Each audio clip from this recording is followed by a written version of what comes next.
प्यारे साथियों, आप सभी का एशियन कोचिंग सेंटर खलियारी में बहुत बहुत स्वागत है। आज हम सेंटेंस का अध्ययन करेंगे। देखिए, सेंटेंस मीन्स होता है वाक्य।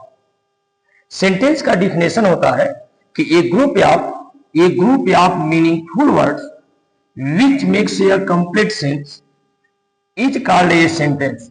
यानी सार्थक शब्दों का वह समूह जो पूरा एवं स्पष्ट अर्थ या भाव प्रकट करता है, वाक्य कहलाता है। एग्जाम्पल में, ही रीड्स ए बुक, इसका अर्थ होगा वह किताब पढ़ता है।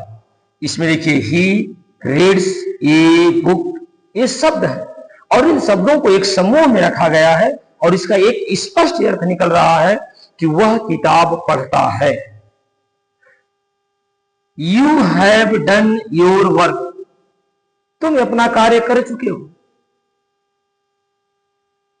यदि इन शब्दों को एक समूह में रखा जाता और समूह में रखने के पश्चात कोई स्पष्ट अर्थ नहीं प्रकट होता, तो ऐसे शब्दों के समूह को वाक्य नहीं बल्कि शब्द समूह कहा जाता है।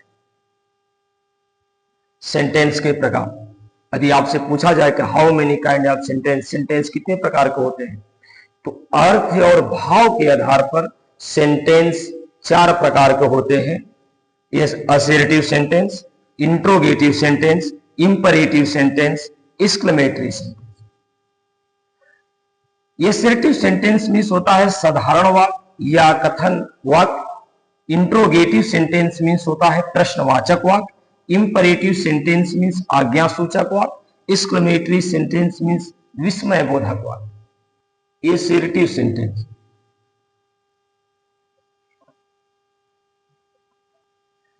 असर्टिव सेंटेंस, यदि आपसे पूछा जाए कि असर्टिव सेंटेंस क्या है, जिस वाक्य से तथ्यों, घटनाओं, दशा अथवा यादत का होने या न होने का बोध होता है, उस वाक्य को असर्टिव सेंटेंस कहते हैं। असर्टिव सेंटेंस के अंत में फुल स्टॉप का प्रयोग किया जाता है। एग्जाम्पल में, ही प्लेज हॉकी, हॉकी, जैसे वह हॉकी खेलता है।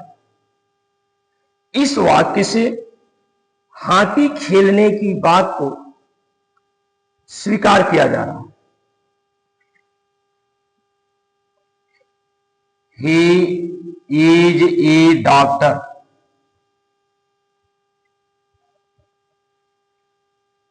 वह एक डॉक्टर है।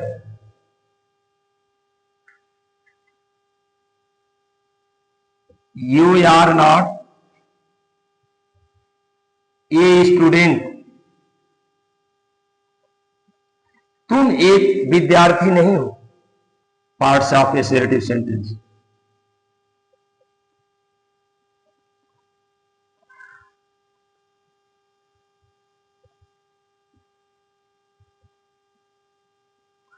यदि आपसे पूछा जाए कि how many parts of assertive sentence, assertive sentence के कितने भाग होते हैं, तो असर्टिव सेंटेंस के 2 भेद होते हैं। अफर्मेटिव सेंटेंस,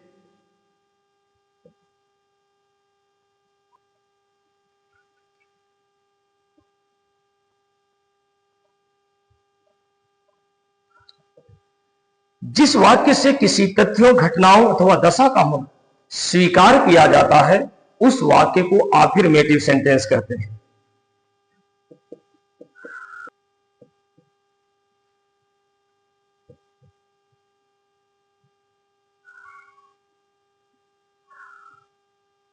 जैसे, आई एम ए टीचर, मैं एक अध्यापक हूं। इस वाक्य से एक अध्यापक होने की बात को स्वीकार किया जा रहा है, यानी यह अफर्मेटिव सेंटेंस हुआ। हमने कहा you have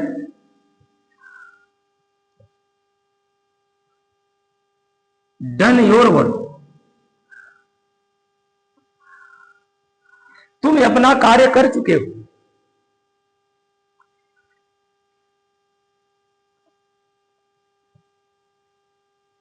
he goes to school, वह स्कूल जाता है।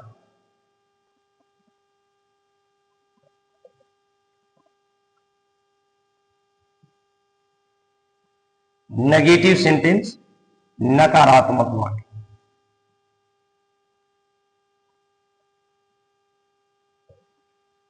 जिस वाक्य से किसी तथ्यों, घटनाओं अथवा दशा का होना अस्वीकार किया जाता है उस वाक्य को नेगेटिव सेंटेंस कहते हैं। Example, Radha is not a teacher, Radha एक अध्यापिका नहीं है। इस वाक्य से राधा को एक अध्यापिका होने से अस्वीकार किया जाता है। इस प्रकार से ये वाक्य नेगेटिव सेंटेंस। अगर हमने कहा you are not a farmer, तुम एक किसान नहीं हो, यहां पर तुम्हें एक किसान होने की बात से अस्वीकार किया जा रहा है। इस प्रकार से ये जो वाक्य हुआ ये नेगेटिव सेंटेंस हुआ। He does not go to school, वह स्कूल नहीं जाता है। यहां पर उसे स्कूल जाने की बात से अस्वीकार किया जा रहा है, यतः यह नेगेटिव सेंटेंस हुआ। दूसरे नंबर पर आता है इंट्रोगेटिव सेंटेंस, प्रश्नवाचक वाक्य। जो वाक्य प्रश्न को इंगित करते हैं उसे इंट्रोगेटिव सेंटेंस कहते हैं। एग्जाम्पल्स,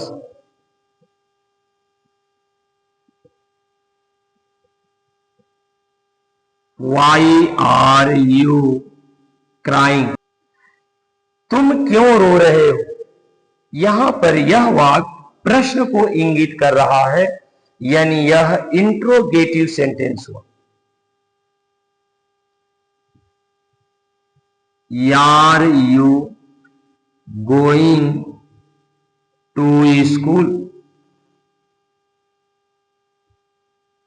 क्या तुम स्कूल जा रहे हो।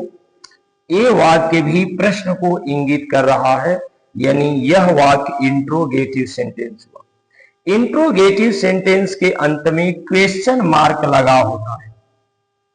इंट्रोगेटिव सेंटेंस दो प्रकार के होते हैं। पहला, यस नो क्वेश्चंस,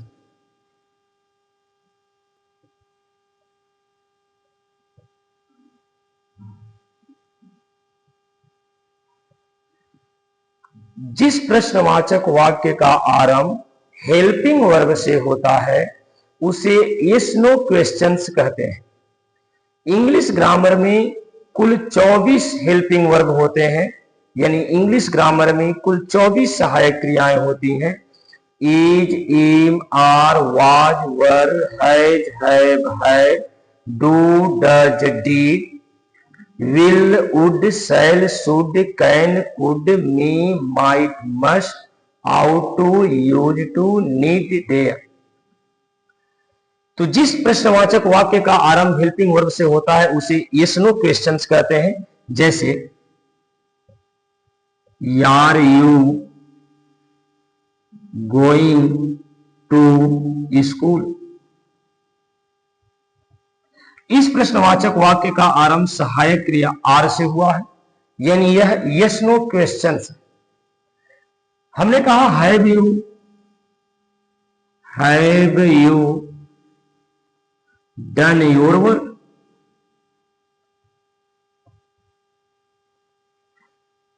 क्या तुमने अपना काम कर लिया। इस प्रश्नवाचक वाक्य का आरंभ भी हेल्पिंग वर्ब से हुआ है, यह यस नो क्वेश्चंस है। दूसरा होता है WH question.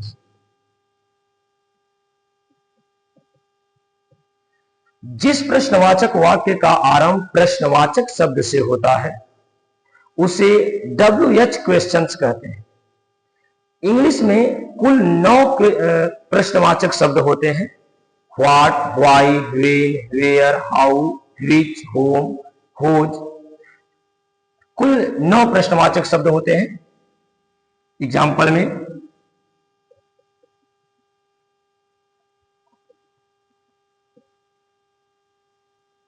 Where do you live,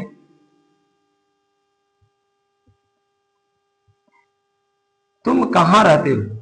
यहां देखिए, वेयर डू यू लिव, तुम कहां रहते हो, इस प्रश्नवाचक वाक्य का आरंभ प्रश्नवाचक शब्द से हुआ है, यानी यह WH क्वेश्चन है।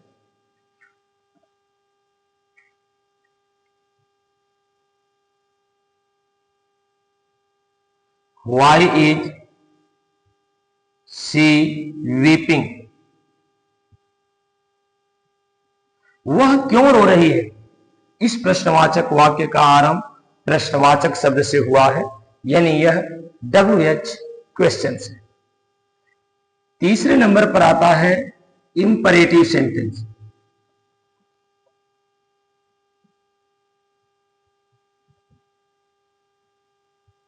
आज्ञा सूचक वाक्य।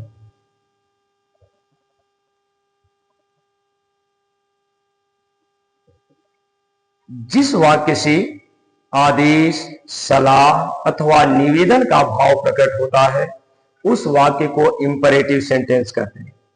इंपरेटिव सेंटेंस में सब्जेक्ट यू छिपा रहता है। वाक्य का आरंभ मुख्य क्रिया के फर्स्ट फॉर्म से होता है। वाक्य के अंत में फुल स्टॉप लगाया जाता है। एग्जाम्पल में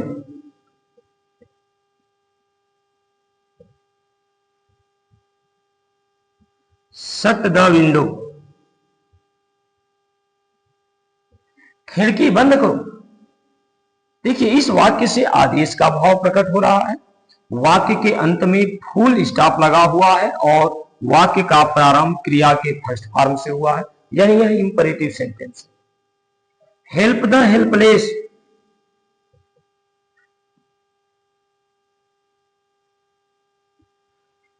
यह सहाय की सहायता करो।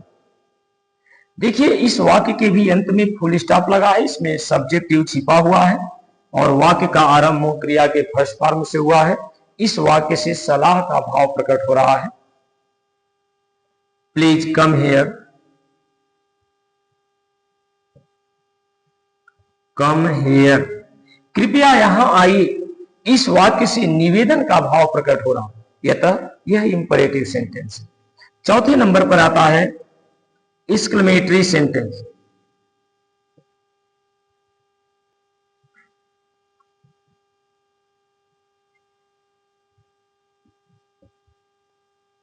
विस्मय बोधक वाक्य।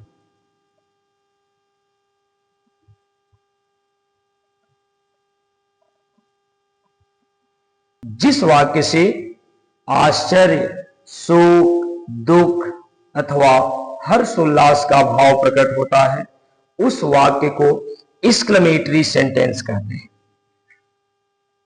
जैसे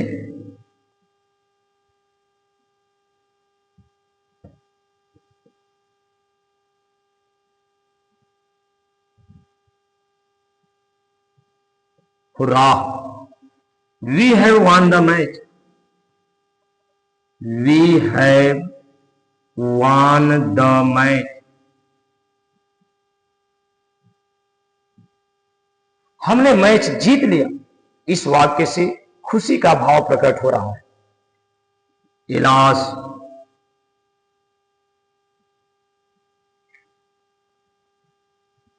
he has died, हाय वह मर गया है। इस वाक्य से दुख का भाव प्रकट हो रहा है।